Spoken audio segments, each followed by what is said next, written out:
In the heart of South America, deep in the remaining mists and shadows of a lost world, a shaman, in a drug-induced trance, communicates with the spirit of a creature from our worst nightmares.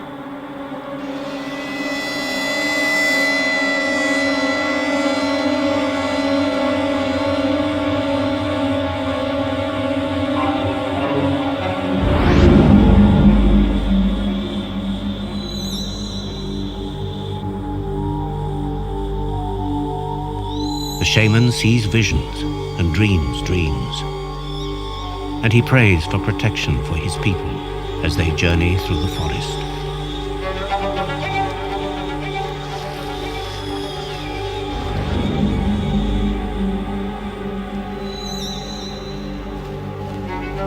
The jungle around him teems with potentially deadly animals.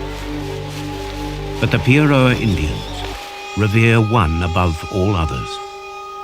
It's the largest and one of the most venomous spiders in the world, the giant tarantula.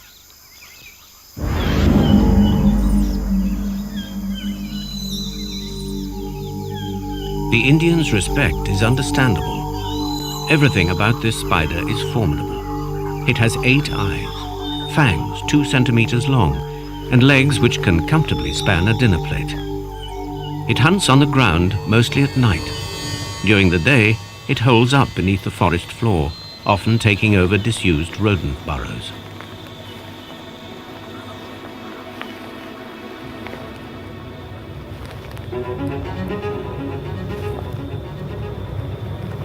The giant tarantula isn't the only fearsome creature to inhabit these parts. The fer-de-lance is one of the most venomous snakes in South America. Its poison causes paralysis, swiftly followed by the breakdown of the living tissue. Its immobilized victims suffer an agonizing death, then slowly dissolve from the inside out. The local remedy for this snake's bite is to amputate the affected limb immediately.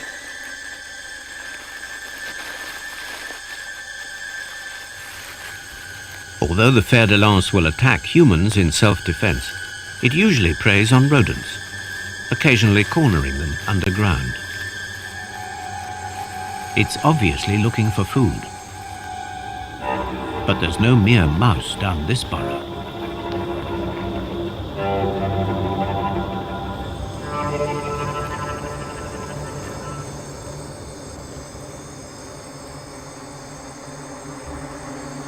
The giant tarantula has the largest venom glands of any spider. There are no authenticated reports of anyone being bitten by one. Perhaps no one has lived to tell the tale. So no one knows just how venomous it is. Even so, the odds against a fight with a fer-de-lance seem stacked against the spider.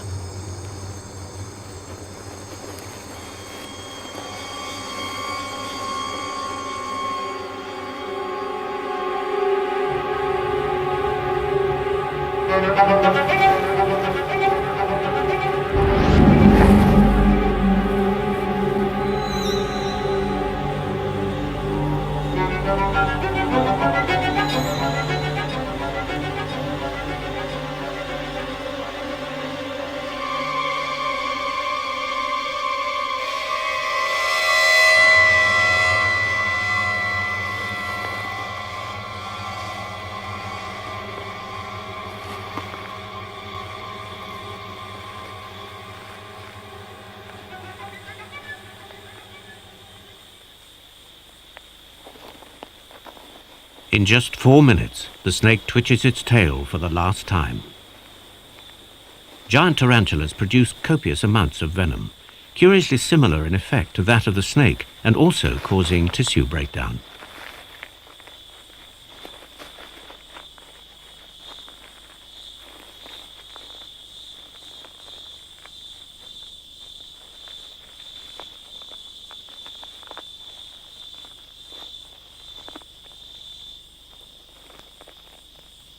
As its victim slowly disintegrates, the spider sucks up the nutritious fluids through small mouthparts hidden beneath its fangs.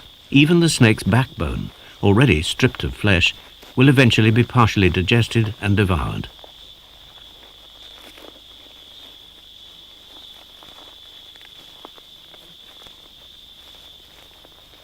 once deadly fang dangles limp and impotent.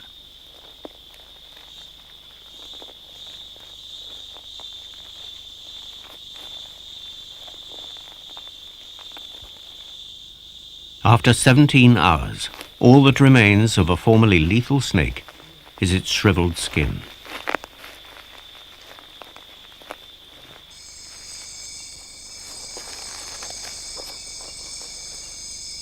With a creature like this lurking unseen in the forest, it's not surprising the Piaroa Indians seek spiritual guidance.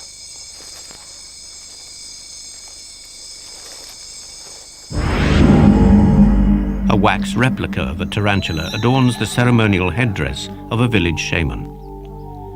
While under the influence of yopo, a hallucinatory drug, he communicates with the spider spirits, asking for their protection. The drug is made by grinding the seeds of a local tree. The active chemicals are absorbed through the nose. Soon the shaman will see visions.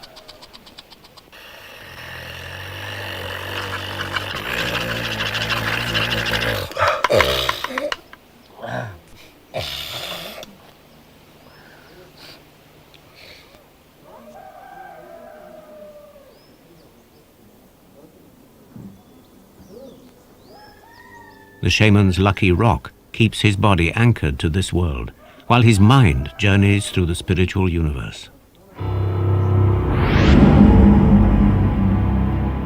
The Piaroa live in the central region of Venezuela, near the Colombian and Brazilian borders.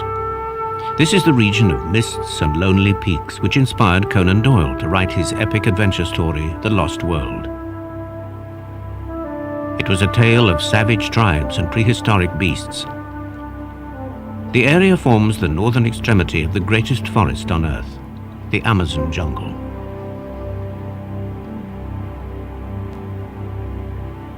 Many Piaroa communities have been moved into modern settlements. The few who still live in the forest are some of the last Amerindians left unchanged by foreign influences.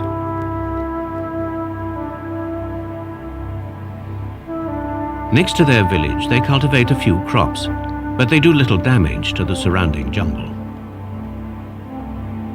The area is dotted with isolated and spectacular sandstone mountains, which the Piaroa call tepuis.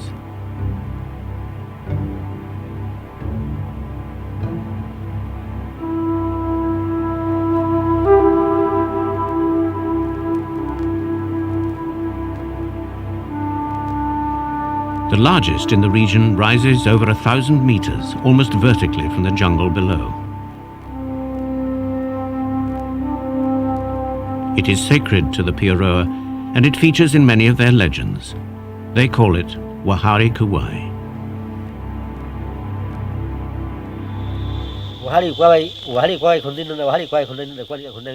Thousands of years ago, a great tree laden with all the fruits of the forest grew here. The gods sent a boy to cut down the tree so that it would provide food for all men and beasts living in its shadow. When a greedy tapir ate more than its fair share, the gods turned both the tree and the beast to stone as a lesson to everyone.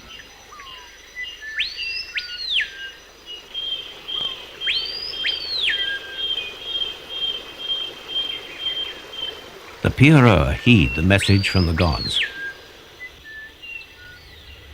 Their beliefs grew from the forest around them. This forest has changed little for centuries, so the Indians have had no need to change their way of life.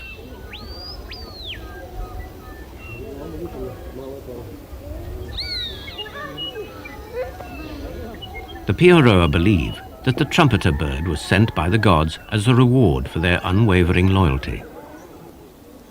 These chicken-sized birds have taken to living round Indian settlements. In return for a few scraps, they help to rid the village of pests, especially snakes, even the fer de lance. The snakes have few enemies, but the trumpeter bird kills small ones.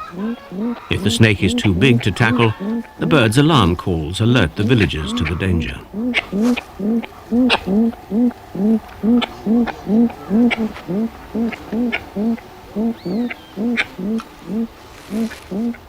The snake's cryptic coloring confused the bird, and camouflage probably also saved this spider.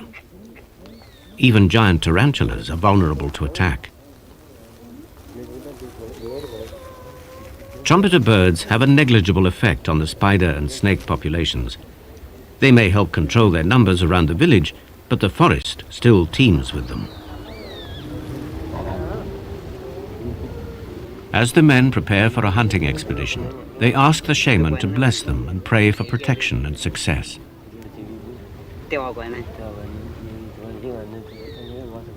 The shaman's ceremonial headdress helps him to reach the god of the animal it represents. The effects of the drugs have not yet worn off, so he is still able to reach the spirits.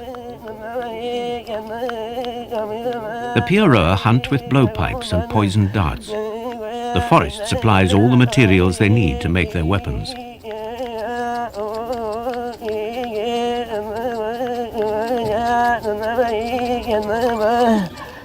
The flights of the darts are fashioned out of wild cotton, and then the points are tipped with curare, the substance which has become a byword for deadly poison.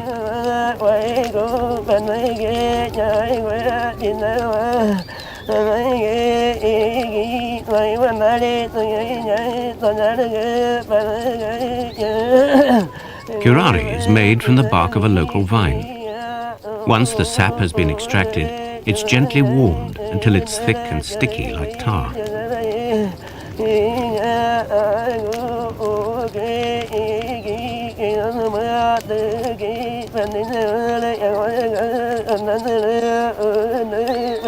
The giant tarantula also originates in the jungle. It's molded out of a less dangerous substance, wild beeswax. The Piaroa regard the forest as their friend, but they know that all relationships require mutual respect. They cannot take without giving in return.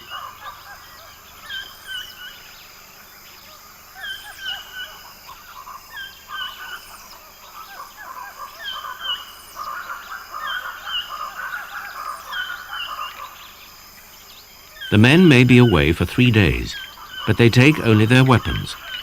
The forest will provide for all their other needs. Although they are well armed, the hunters value the shaman's company to pacify the forest gods and bring them good fortune. Out of his trance, he's a skilled hunter too.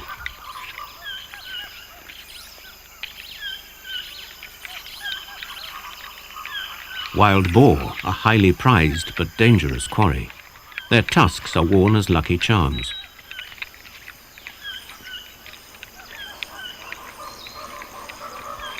The Piaroa hunt a wide variety of animals, including birds, deer, rodents, and monkeys. They are expert trackers who can move silently through the forest, stealthily creeping up on their prey and taking it by surprise.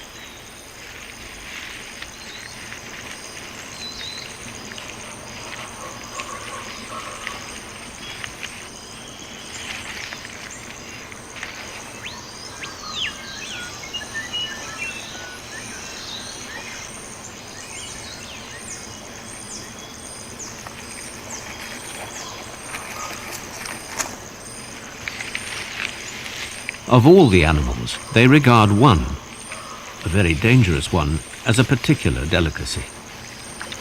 But at first they hunt less risky prey to supply the communal village cooking pots.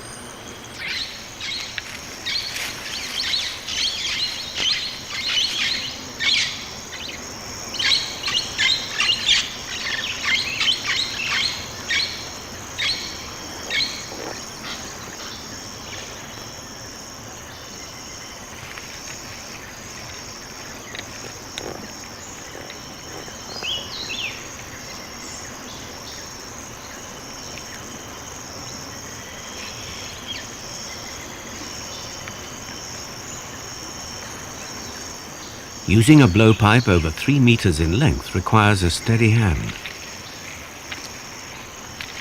The Indians are crack shots up to 50 meters.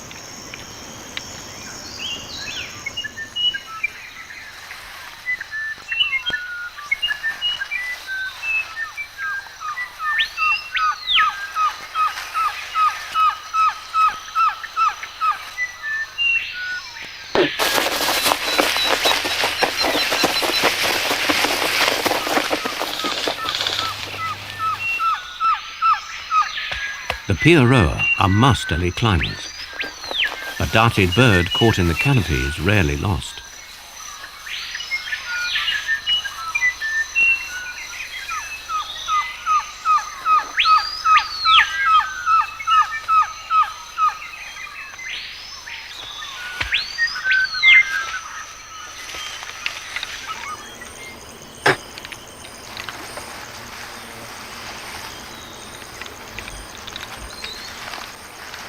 Curare is so potent that it kills almost instantaneously, causing a massive heart attack.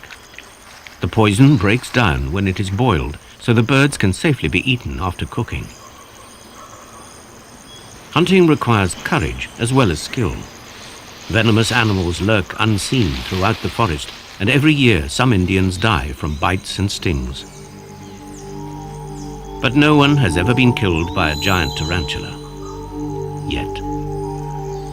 The Piaroa believe their faith keeps them safe, and that the spirits have shown the spiders how to stay out of their way. Each spider leaves a silken network of trails crisscrossing its territory, which it may use like a map to guide it.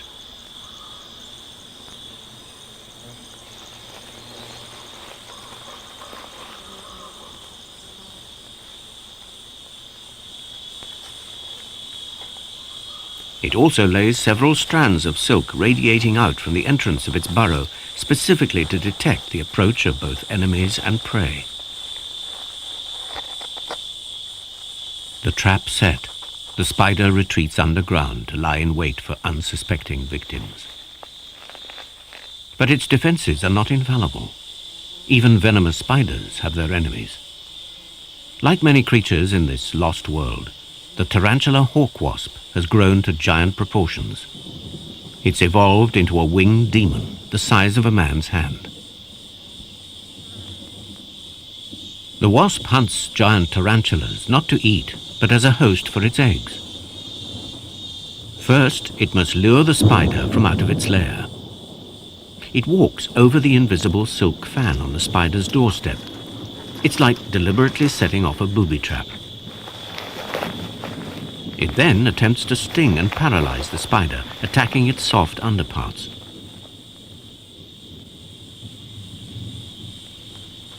Once the spider has been immobilized, the wasp will entomb it in its own burrow, where the tarantula will gradually be eaten alive by the wasp's grub developing inside it.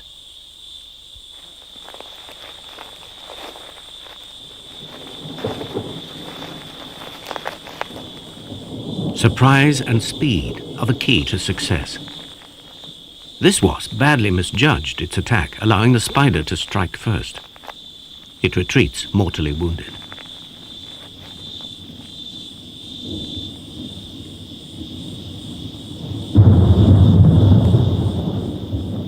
In April, the rains start. For the next 5 months, the area will be deluged, several times a day. Once dry creeks turn into torrents. When they burst their banks, they flood the forest. Giant tarantulas live in dry burrows above the flood level, but are most active during the wet season. The Piaroa are well aware that the spiders come out after a storm, and they know exactly where to find them.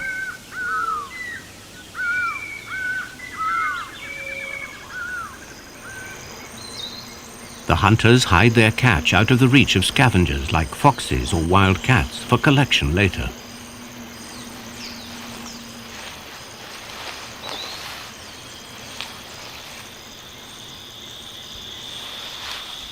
The chances of stepping on a spider are higher during the rainy season than at any other time of year. Since the spiders emerge mainly after dark, the hunters set up camp just before nightfall. They have journeyed far into the jungle, but their search is not over yet.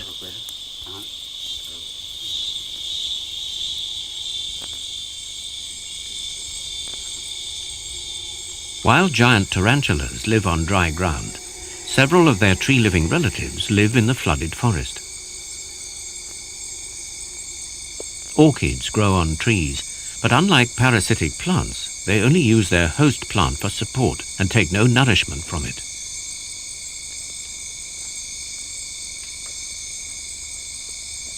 Few biologists have ventured this far into the Amazon forest, so many of the tarantulas which live here are unknown to science. This species has yet to be classified and named.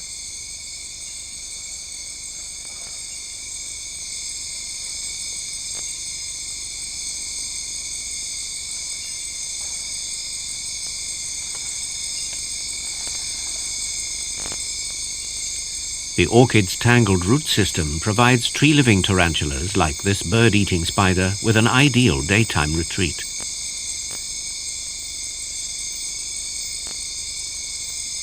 Despite their name, bird-eating spiders rarely catch feathered prey. Instead, they feed mainly on insects which they hunt at night.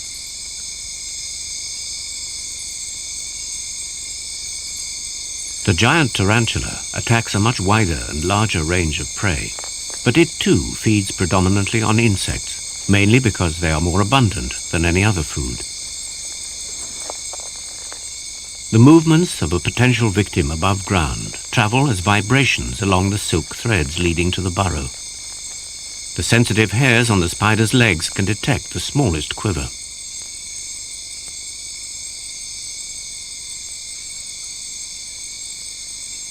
Tarantulas sometimes go on the prowl, but generally they wait near their burrow entrance for potential victims to come within pouncing distance. The tarantula's technique for dining on its victim is as gruesome and leisurely as the kill was clean and swift. To avoid attracting the attention of ants and potential enemies, the giant tarantula takes its victim down its burrow. There are few animals which will risk following this spider a meter underground.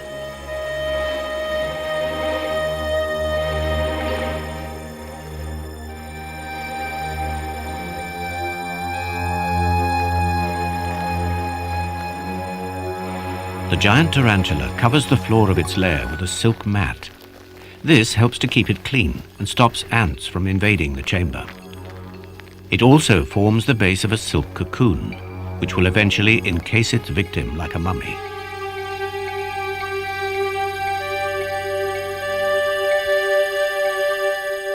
The spider spins several strands at the same time, which it drapes over the locust, attaching the loose ends to the floor.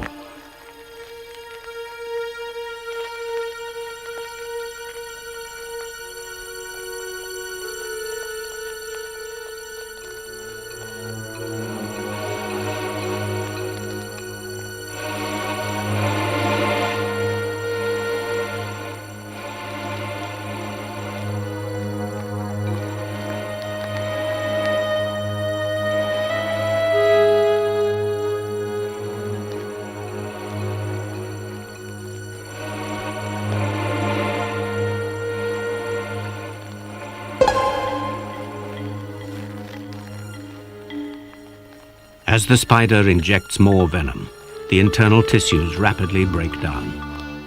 The tight silk shroud stops the insect's body from falling apart as it is sucked dry.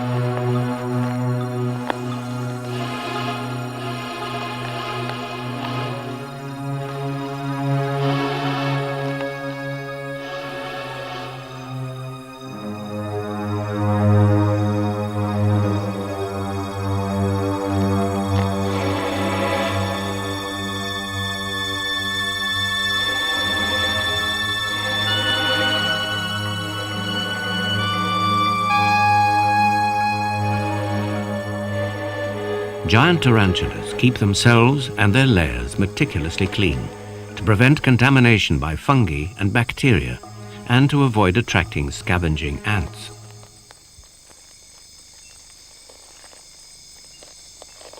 This shriveled pellet, all that remains of the locust, will be removed before daybreak. Under cover of darkness, the giant tarantula leaves its lair to search for more prey. It's safe to hunt for the rest of the night, as its greatest enemy is only active during the day.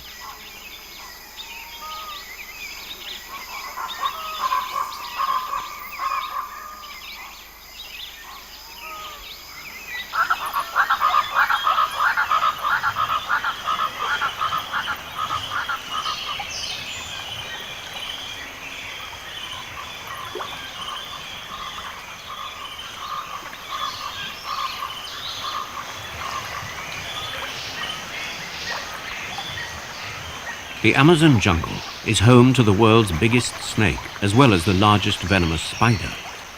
Both species are giants, larger-than-life monsters from the real lost world. The anaconda, which can grow to a length of 10 meters, hunts in rivers and relies on the water to support its weight. The spider needs a constant supply of water to replace body fluids partly used up by producing venom.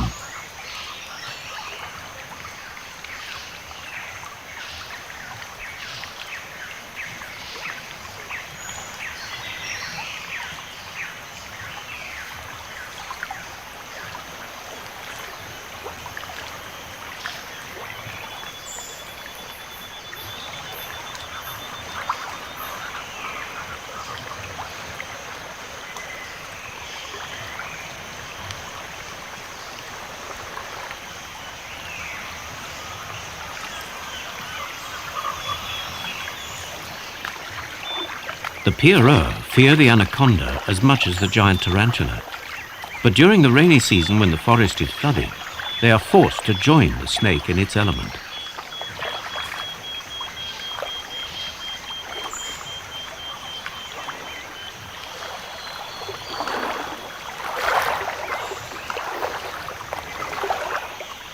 The men watch their step. The anaconda will not attack unless provoked. It is non-venomous, but it does have a painful bite. Deep puncture wounds can go septic with fatal consequences. The forest provides many natural remedies, but the Piaroa have no antibiotics.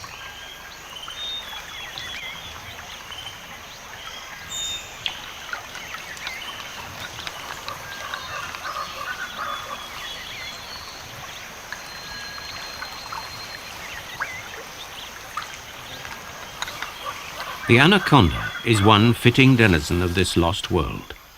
The hoatzin is another. Like a relic from the past, it shares a primitive feature with prehistoric birds. Unlike most tree-nesting birds, hoatzin chicks first leave their nest at about a week old, long before they have fledged. Most chicks would soon crash to the ground and fall victim to predators, but the hoatzin hatches with rudimentary claws on its wings. The chicks use the claws to clamber about the branches. Wing claws are also found on the pterodactyl, an unpleasant character encountered by the adventurers to the fictitious lost world.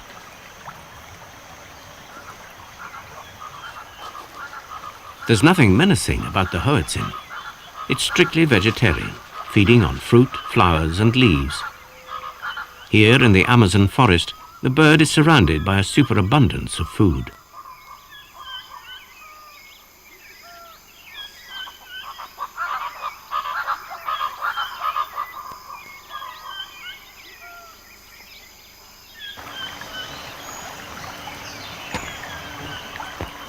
The hoatzin is superbly adapted to life in the flooded forest.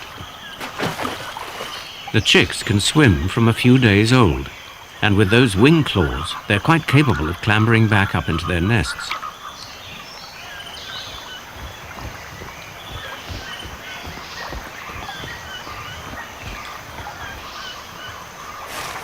The Amerindians occasionally collect hoatzin eggs, limiting the harvest to one from each nest, but they seldom hunt the adults.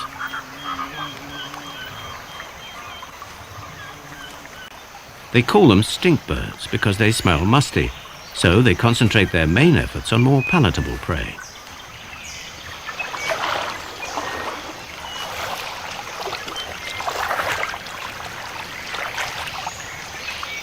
The Piaroa know and understand the balance between the forest's dangers and its gifts.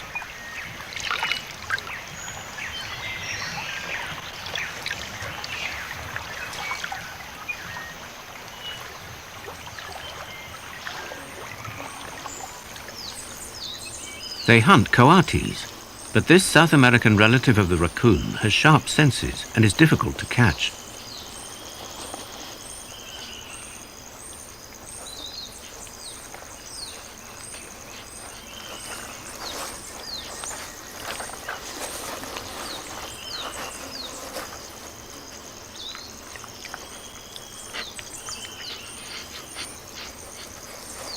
The coati uses its long, sensitive snout to root for fruit, insects, reptiles, amphibians, and spiders.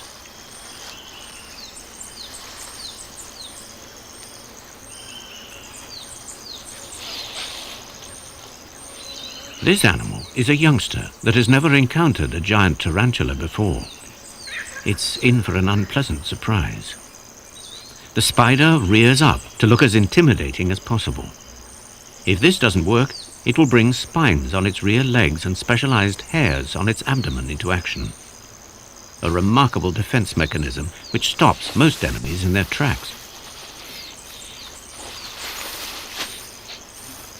The spider makes a hissing sound like a snake as further warning. But the coati is not deterred. Each tarantula has over 1 million abdominal hairs, which are tipped with barbs. A single stroke with a back leg releases thousands of hairs into the air.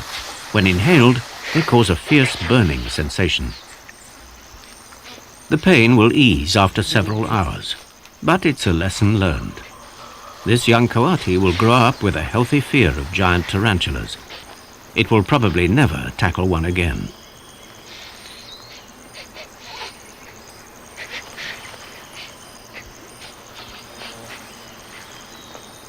The giant tarantula has a formidable array of defense mechanisms, but it is really a mild-natured creature which will only attack if provoked. It's not easy to see a spider in the undergrowth, even when it's an outsized one. But with the shaman as company, the men feel safe and continue to hunt in the forest.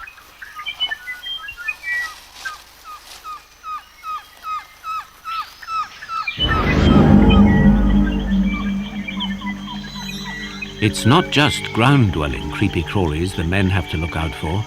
Danger lurks in the waterways, in the undergrowth, and in the trees above.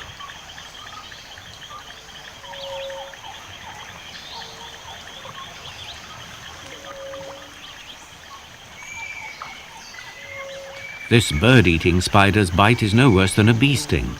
It eats insects, but it's not after the damselfly. Something else has alarmed it.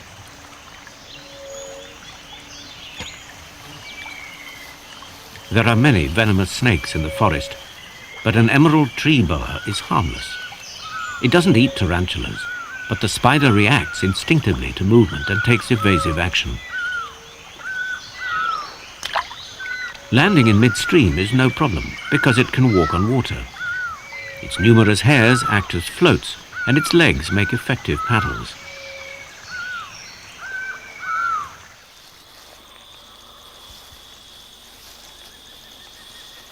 The Piaroa avoid all the spiders around them, except for the most dangerous one. It may seem foolhardy, but they actually regard the giant tarantula as one of the greatest gifts the forest provides. And as children, they learn exactly where to find them and how to entice them from their lairs.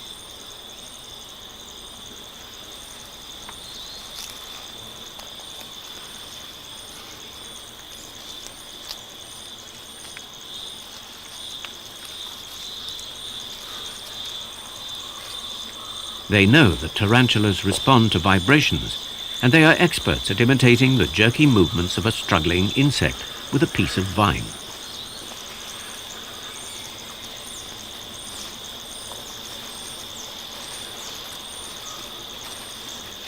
But the spider isn't easily fooled.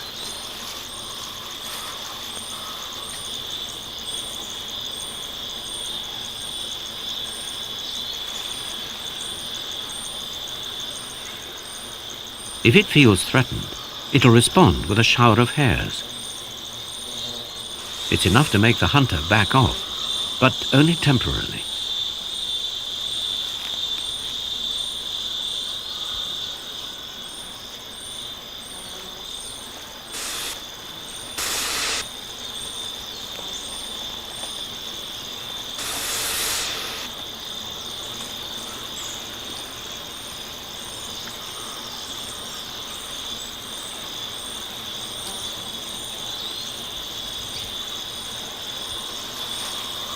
When he has lured the spider some distance from its burrow, the hunter pins it to the ground with 2 fingers. and then cautiously gathers up all 8 legs. He's careful not to touch the abdomen and to keep his fingers well out of range of those needle-sharp fangs.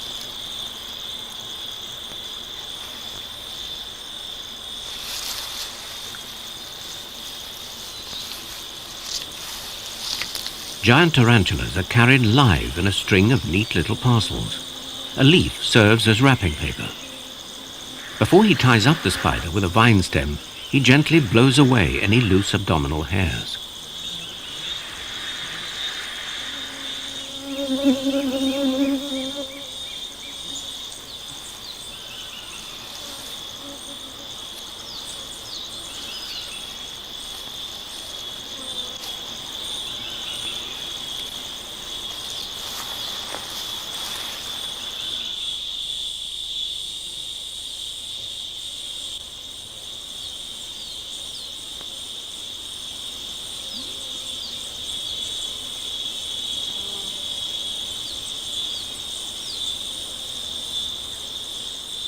The hunting party stops for lunch at an ancient burial ground. For countless generations, it's been regarded as a special place. Like their ancestors before them, the Piaroa still make fire the hard way. It'll take about 5 minutes of strenuous labor to generate the first glow of fire.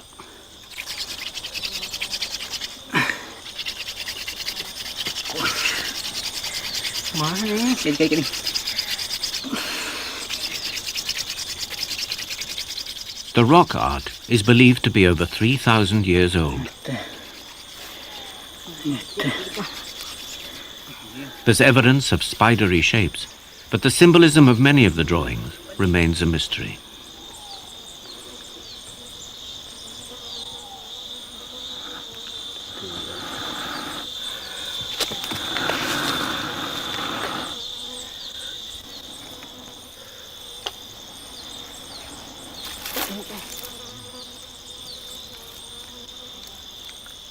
Entombed in the rock, the bones of ancestors and recently departed relatives lie side by side, laid to rest in a horizontal crevice at the base of the cliff.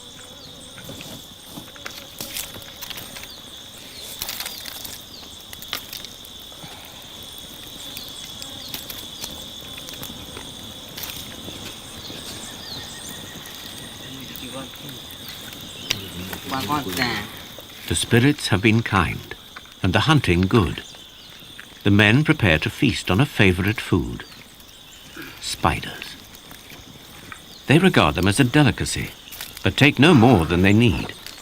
A couple of tarantulas each will sustain them until they return to the village.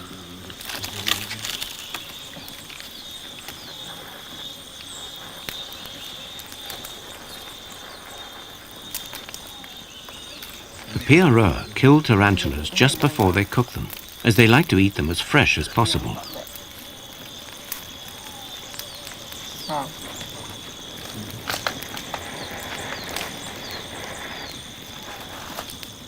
They handle them with extreme caution.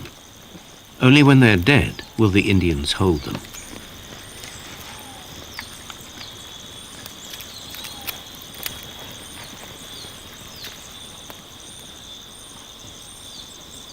And even then, they won't touch the abdomen.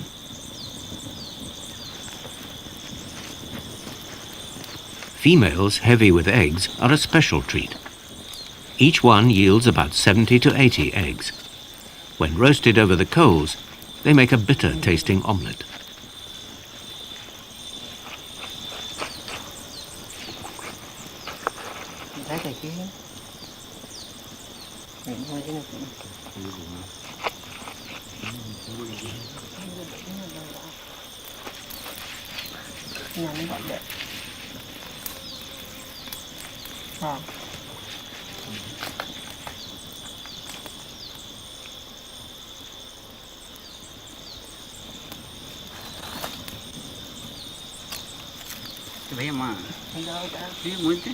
The hunters barbecue the spider's legs on the fire, singeing off the hairs over the flames.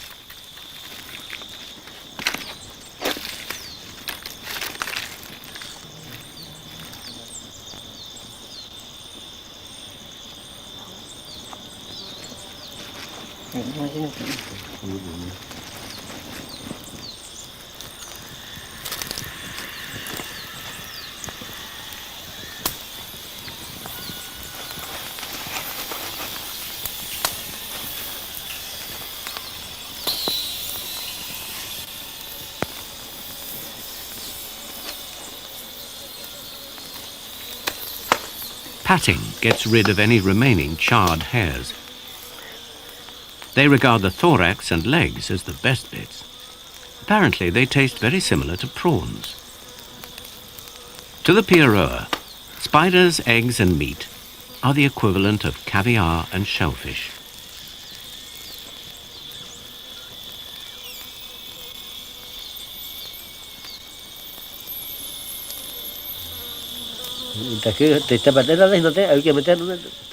The spiders are a gift from the gods.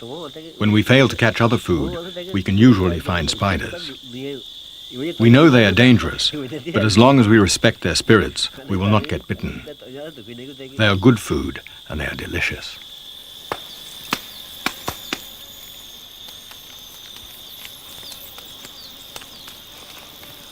At the end of the meal, all that's left are the fangs, and even they aren't wasted.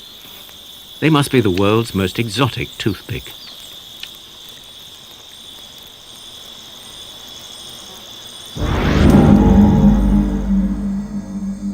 For the thousands of spiders which escaped the hunters, the danger isn't over yet.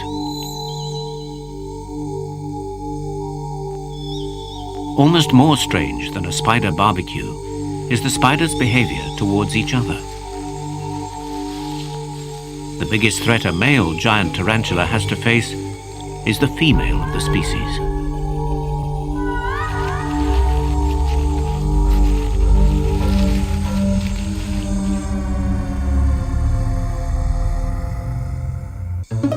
The male giant tarantula's main purpose in life is to find receptive females and fertilize them.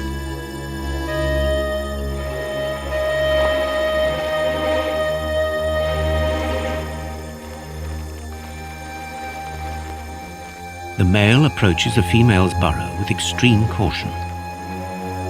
Tarantulas are not immune to their own venom, and a wrong move at any time in the courtship could prove fatal.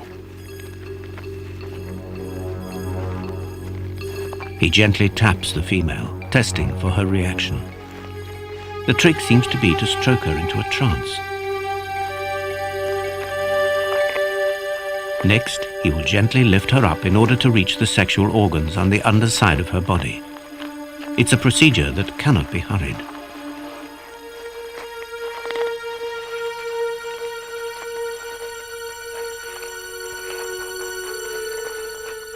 The male is in an extremely vulnerable position.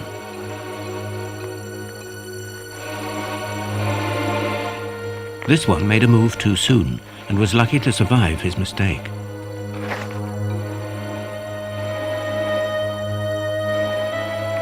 The male's objective is to transfer sperm, which he carries in small brown silken sacs, to the female without being eaten during the procedure.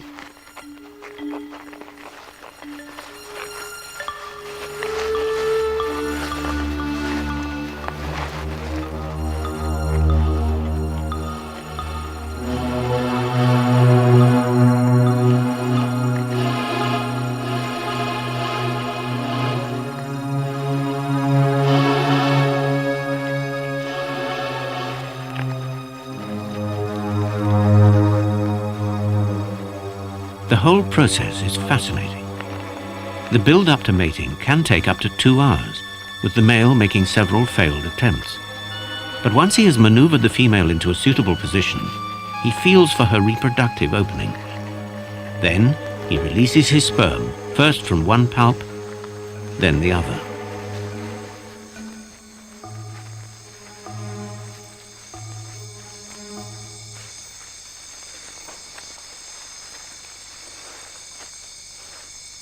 Once he has fertilized her, he must gently put her down and then make a rapid exit before she regains her senses and tries to attack him.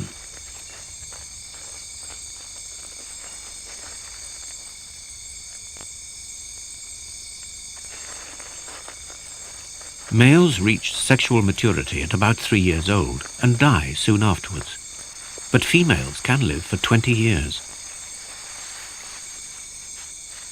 The spider's future seemed safe in the hands of the Piaroa, but it may not be up to them anymore. Already, collectors from the West are paying big prices for the latest bizarre pet, a giant tarantula. The Piaroa limit their harvest of females with eggs to make sure they do not harm the spider population. Preserving the wildlife around them is essential for the well-being of future generations of their tribe.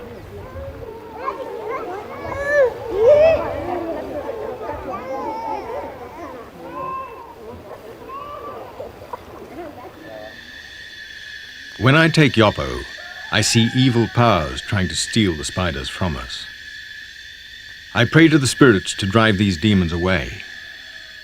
One day soon I must teach the children of the village to take Yopo, so that when I die at least one will take over from me and take care of the tarantulas.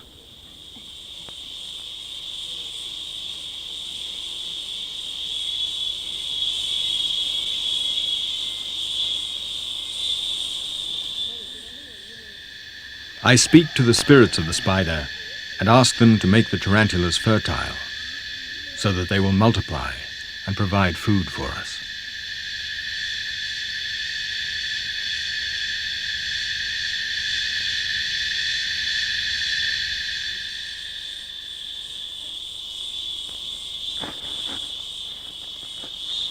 Each female produces between 70 to 80 large eggs, which she wraps with silk into a ball the size of a lemon. About 80 days after the eggs were laid, the spiderlings hatch inside the egg case. It will take them another 24 hours or so to break out of their cocoon.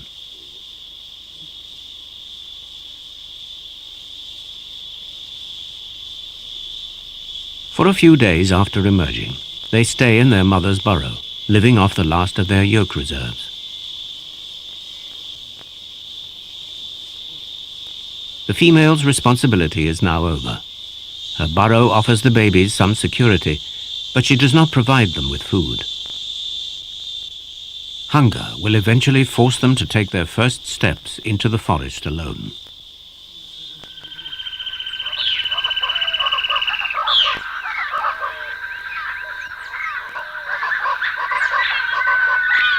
Surrounded by a natural world containing such fearsome creatures, the Piaroa have evolved a religion which aims to persuade the spirits of the forest onto their side.